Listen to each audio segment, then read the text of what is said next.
of a good, long, healthy life diet.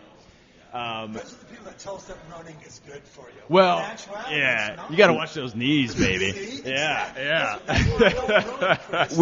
We're from the South, so we love all things fried. But yeah, carry on with okay. when did you realize Here- that 8 to 10 pounds of red Yeah, beef? yeah. The newsflash, right? You would think it would have been a little bit more self-evident. But so I was born in Denver, but primarily raised in Dallas, and I finished up high school in Denver. So it was a bit circular. My dad was in oil and gas, so we moved around quite a bit. And so I literally, Denver. So this is like you giving back to the world for all that your dad did wrong. These are my sins being atoned for. Well, and okay, so I joined the Marine Corps out of high school. Yeah, when I got out of the Marine Corps, I went to Metro State, planned to become an attorney. I was going to go to DU, but then my wife and I found out that our son was coming 10 years ahead of schedule. So I said, oh, shit, I got to get a job. And I ended up in oil and gas finance. So I am atoning for my sins, hopefully the sins of my father, as we sort of push on the climate change fighting, sustainability promoting. And I will say this, fellas, because it is our claim to fame. We are America's first plant-based burger joint chain. The very, very first. And that is something that in 2022 is like, oh, yeah, no shit. Kevin Hart's starting his own fast casual vegan burger joint concept. That's a great idea. But I left my job in finance at the ripe age of almost 31 to set out on this unbelievable journey of being the first either insane or inspired couple of people, my wife and I, to say, you know what, we think that the world is heading in a more sustainable direction. Let's make the burger joint for the 21st century. Let's make it vegan. Let's make it organic produce. Let's make it non-GMO. And fuck me, let's pay people a living wage. Because you know what? They deserve it. That's a novel concept. I know! And I'm sorry, sometimes I've got a naughty mouth, but I think I'm in good company. Yeah. Am I in the circle of trust, the safe place? Yeah. Good. We talk about things Good. like that. Oh, that's a great, you saw the writing on the wall, but were y'all practicing kind of this methodology? Like, did y'all see it in the works you mentioned, this kind of came to fruition in the Northwest? I was watching Street Food about the lady making the vegan pork belly. It came out of nowhere. Yeah. It took off. Did y'all realize that it was did y'all think it was a niche that wouldn't actually have the legs to go nationwide? Because you mentioned y'all just went West Coast, East Coast, Southern. Yeah. How did you find that this was going to be the play? So that's a great question. So, and I don't want to bring the mood down here, but I will be honest with you. Yeah. I can bring you back So, up. yeah. So at 27, the catalyst for me changing that 10 pounds of red meat a week diet was that I lost my mom to breast cancer. She was 56, okay? It was her second bout with breast cancer. She beat it when my younger brother and I were teenagers. Stage 4, painful, unbelievably painful 2 years, but she beat it. And she said if it ever came back, she wasn't going to fight it again. It was just too hard, too much. And so on the, I kid you not, 10th anniversary of my mom being declared clean and free of cancer, it came back, and we found out that it had metastasized, and it was throughout her whole body, and we lost her less than 2 weeks after we found out that it had come back. And so at the same time that I'm literally saying goodbye to my mother at 56, which is just far too young, my wife was exploring this Martian-feeling diet of vegan. And I was making lots of fun of her for it, lovingly, of course. But she started all in good jest. Yeah. Yes. And when she decided to become vegetarian and I cooked the sausage with the pasta and then took the sausage out of the pasta and gave it to her, I was mystified as to what was wrong with that. We all make Idiot. mistakes. I know. Well, as a husband, I've been declared idiot time and time True. again. I'm not even married, and I'm An idiot. And so I started reading these books about health and diet, and I said, wow. My son had turned 3 4 days after my mom passed away. And so we're at his birthday party 4 days after I said goodbye to my mom. And, we're trying to make it fun and to be there for him, but of course devastated at the same time. And I remember looking across the table at this beautiful 3-year-old boy, and I was like, man, I want to do everything I can to be here for him for as long as I can be. And so at the sort of same time, I'm reading these books about longevity, heart health, helping to ameliorate likelihood of cancer. I decided to secretly not tell my wife and try this plant-based thing for 30 days. And I guys, Like, I couldn't eat a breakfast burrito without protein from an animal in it, and without, I could not put animal protein in the center of everything, from a burrito to lunch to dinner. I mean, the whole nine. Chris, how long do you think you could go without eating animal protein? Animal protein? Yeah.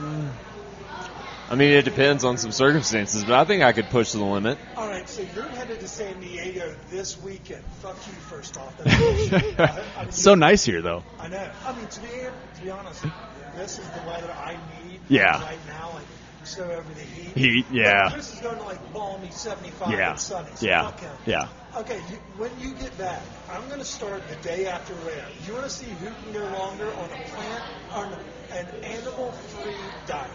We'll do it and see who can go longest up until football season. Because once chicken wings coming, I'm not doing that Satan bullshit. Right. You want to see who can go longer? Yeah, so like no egg. Fuck. Yeah, it's going to be tough, No but eggs, no chicken, no beef, no pork. no seafood.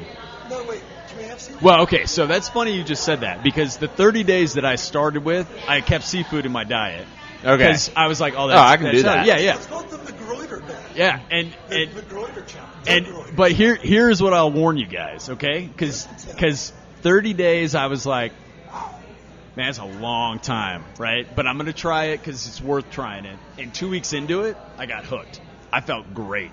Yeah, I mean, like the stress rolled off my back. Workouts in the gym felt better. I just felt lighter and cleaner and more focused. And I kind of didn't look back. I mean, it will, even if you just play with it, seasonally, there is just an absolute cadence change in the way you feel. And I've talked to, I don't know, at this point, it's certainly hundreds, if not thousands of people that have walked through this same process. And not crunchy, I mean, I love crunchy granola people, don't get me wrong, right? We've got shops in Portland and, a healthy percentage of our, And Birkenstock. yeah, exactly. Hipsters. Yeah, and so much love to everybody out there, all walks of life. But that is, I never identified with that path. I grew up on an all-American diet. I grew up with a very sort of standard paradigm in a lot of ways. And so all of this I've had to explore. I've had to learn myself. It's whether it's your political ideology or the way you eat or your faith/religion, whatever you believe, you got to be open, I think, to changing what you believe based on facts and based on your input. And it's kind of like anything else. I mean, if I, slipped you a magic blunt that made you feel like $1 million and it was this particular thread. DMT. Yeah, well, touche. We've done it. And you would go back to that time and time again, because why? You felt great doing it. And so that is what I'll warn you guys, is if you try it, you might like it. He was like, have you ever chased the dragon? Come on, gentlemen, it's time to do this. Dragon. Well, okay, so he's kind of made it a compelling case, and we have been eating like stodgy pieces of shit recently. I ate about 7 pounds of food last year at Rare, and we have that coming up this week. So I'll bet you $500 that I can go longer not eating animal-based protein. Chris, You're out. You're You're out of your fucking Yeah, mind. I was gonna You're say, out I'll of your take you up on fucking that. mind. Look, he said it's great for workouts. I don't give a fuck about working out. That's I just very want true. I want a clear head for gambling Yes. season, and I have to put a tux on in early September. And Errol over there in Cherry Creek, before he bit me over the barrel for tux, I guess, modifications, it was a little snug. So I think I can benefit from trying this new concept out. I guess I'll have to find a lot of veggie food trucks out there. Yeah, shout out to Well, your there is a secondary- burger joint opening up on Evans that will support you and your journey, boys. So I'm just saying, we'll be here when you need us. That's Yeah. exactly what I'm talking about. So let's talk a little bit about I think the stars are aligning. So it's going to be like Supersize Me, but next level burger. Yeah, It's going to be like that's a flash in the past. Yeah, it's like Boulder's Supersize Me. That's exactly our Denver Supersize Me, Portland, Williamsburg Supersize Me. Yeah. That's the best way to describe it, Chris. Oh. Challenge accepted? Yep. All right, Cool. and I can attest to this. It has been officialized. All right, now let's talk about food that fucks. So obviously you're very popular in the crunchy communities. There's got to be a reason for it. It's not just lettuce wrapped black bean patties. Yeah. There's something you're doing right that's caused you to be able to expand at this rate, Yeah. especially amongst, so many folks that still love their protein. Yep, absolutely. And especially being in areas where there's a pretty discerning crowd, Yes. around food. So, Oh yeah, Portland, man, we do not fuck around in Portland on good food. Right. You have to bring your absolute best. So what makes Next Level Burger next level? Good question. I love that question. So I was in the kitchen with my wife before I had officially left my position, and we were talking about what we were going to call it. And we had all sorts of good names and bad names and everything in between. But what we talked about was how what we were really trying to do was reinvent the burger joint for the 21st century, as I mentioned earlier. And so what is it? It's kind of the next generation. Well, no, it's the next level burger. And so what makes it the next level burger is the fact that we founded NLB, as we affectionately referred to it, on a focus of plant-based, of organic produce, of complete non-GMO and living wages like I talked about earlier. And when you look at a plant-based diet, you look at the benefits from a health perspective, there are many. When you look at the health benefits from an environmental perspective, it's an absolute slam dunk shut case. If you eat a plant-based meal, in that moment you're cutting the carbon emissions associated with your meal at least in half, in some cases far more. And of course, as we all know, we're living on an increasingly dangerous planet that if we do not pull our heads out of our asses soon enough, and we're getting to that point from a climate change perspective, that we're going to pay the sort of permanent piper on living on a more unstable planet that is going to be more hostile to us, and we're talking more severe storms, we're talking more severe droughts, we're talking a much more difficult life. Does anybody think that sounds good? No. No. So let's change the way we eat, at least some of the time, Right. and help to promote a brighter future and a tighter waistline. It's a win-win. I said this on a podcast a couple of years ago in New York. Yeah, I think not my very first, but still very special. You're welcome. The handsomest guys I've ever done a podcast with. I'll give you that. I'm totally lying, guys.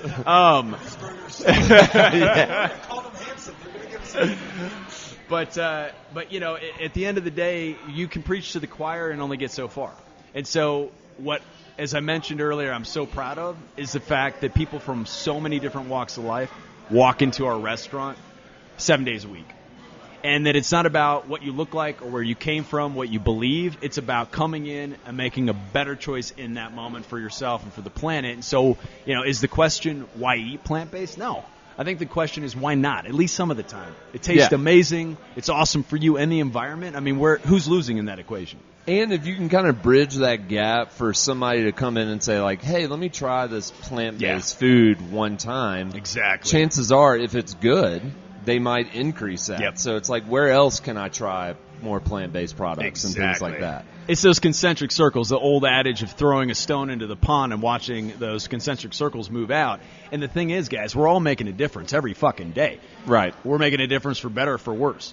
And so I think that now in this day and age, for all of us, we're making decisions that are going to influence the very direction of this planet. And we need, again, to make better decisions, at least some of the time. I feel like he's looking at me when he says make better decisions. But it reminds me of something that Lex and Tay, the easy vegan couple, mentioned to us, and that was that it's not, we don't need you to go vegan every day. If you cut meat out, we used to do meat-free Mondays when Chris and I were roommates. Or we would do like a fun Sunday supper with like fried green tomatoes. Yeah. Just a pivot because you don't necessarily need to eat that stodgy meat.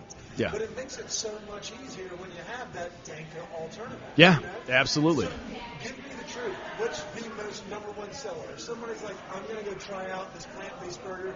I heard Kip and Chris making fun of the owner on the podcast.